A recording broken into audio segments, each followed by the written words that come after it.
Hi! మనం IT audit చేసేటప్పుడు key controls లేకపోతే కీ కంట్రోల్స్‌గా కొన్ని, నాన్ కీ కంట్రోల్స్‌గా కొన్ని సెట్ చేసుకుంటాం అనమాట. ఏది కీ కంట్రోల్, ఏది నాన్ కీ కంట్రోల్ అనేది మీరు వర్క్ చేసేటప్పుడు క్లారిటీ వచ్చేస్తుంది.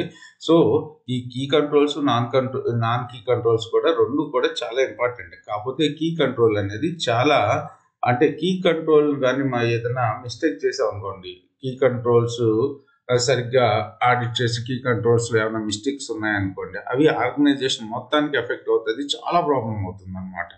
లేదు నాన్ కీ కంట్రోల్స్ అనుకోండి, కొద్దిగా టైం పడుతుంది. అలా నాన్ కీ కంట్రోల్స్‌లో ఏదైనా మిస్టేక్ ఐడెంటిఫై చేసి ఇంట్రూజర్ అంటే థీఫ్ ఏదైనా ఐడెంటిఫై చేసి చేయాలన్నా కొద్దిగా టైం పడుతుంది. ఈ లోపల మనం సెట్ చేసుకోవచ్చు. కానీ కీ కంట్రోల్స్‌లో ఏదైనా ప్రాబ్లమ్ వచ్చిందనుకోండి, కీ కంట్రోల్స్ కరెక్ట్‌గా సెట్ చేయకుండా, కరెక్ట్‌గా ఆడిట్ చేయకుండా ఉన్నామనుకోండి, అప్పుడు చాలా ప్రాబ్లమ్ అవుతుంది. ఓకే. ఎగ్జాంపుల్ మనం చూసుకున్నట్టయితే కీ కంట్రోల్స్‌కి ఇక్కడ కీ కంట్రోల్స్ ఎగ్జాంపుల్ చూడండి.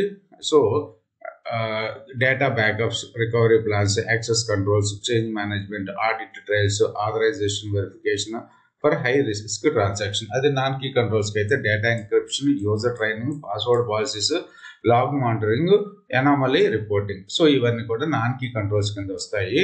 సో, ఇక్కడ key controls these are primary and most impactful controls designed to mitigate and manage an organization most critical IT risk. Okay, they directly contribute to achieving key business objectives such as financial statement accuracy and completeness, personal data privacy and business continuity. Okay, so key controls అనేవి చాలా చాలా important.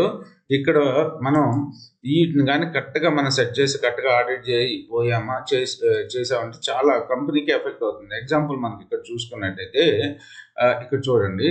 So real time scenarios, key control, access control systems importance prevents the unauthorized access to sensitive financial data and customer accounts. A failure could lead to financial losses, identity theft and reputational damage.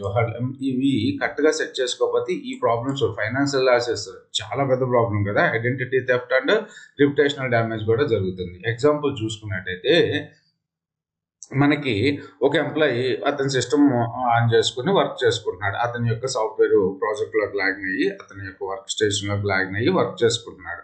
చేసుకునే టైంలో అతనికి యాక్చువల్గా lunch time అయ్యింది. అతను బయటకు వెళ్ళిపోయాడు. అతను ఏం చేయాలి, అతన్ని సైన్ అవుట్ చేసి అతని సిస్టమ్ షట్ డౌన్ చేసి బయటకు వెళ్ళాలి. కానీ అతను ఆ పని చేయకోకుండా వెళ్ళిపోయాడు. వెళ్ళిపోయినప్పుడు మనం వాటిని టెస్ట్ చేసి అది మెయిన్ కీ కంట్రోల్. అంటే అతను వాళ్ళు షట్ డౌన్ చేయకుండా వెళ్ళిపోతే ఆటోమేటిక్గా ఒక 2 minutes తర్వాత లాగౌట్ అయిపోవాలి. ఓకేనా.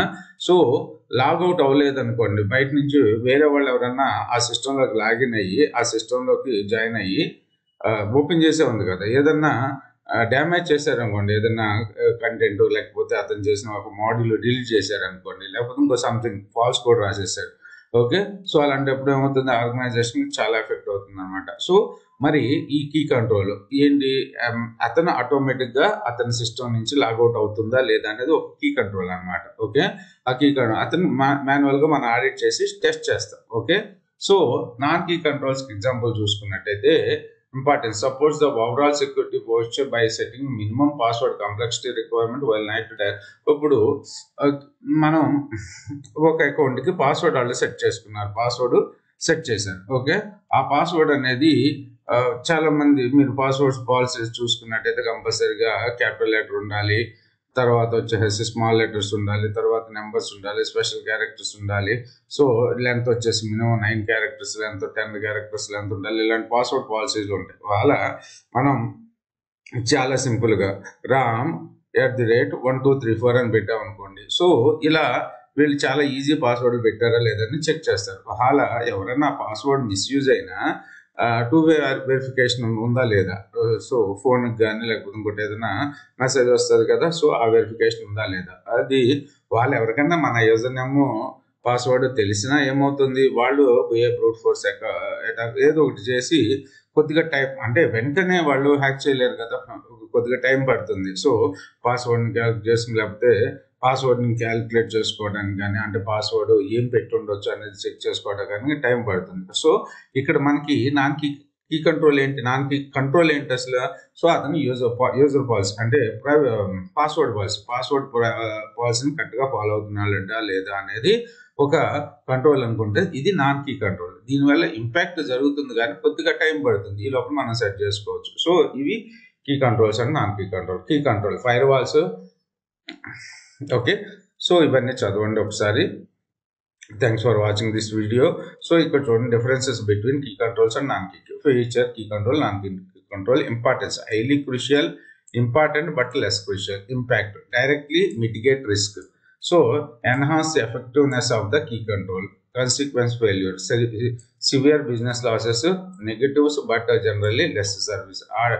Audit focus, highly rigorous testing, extensive testing but less rigorous than key controls. Okay, so ఇది key controls ki non key controls ki difference. Thanks for watching this video. ఇంతవరకు మన ఛానల్ సబ్స్క్రైబ్ చేసుకోకపోతే subscribe చేయండి.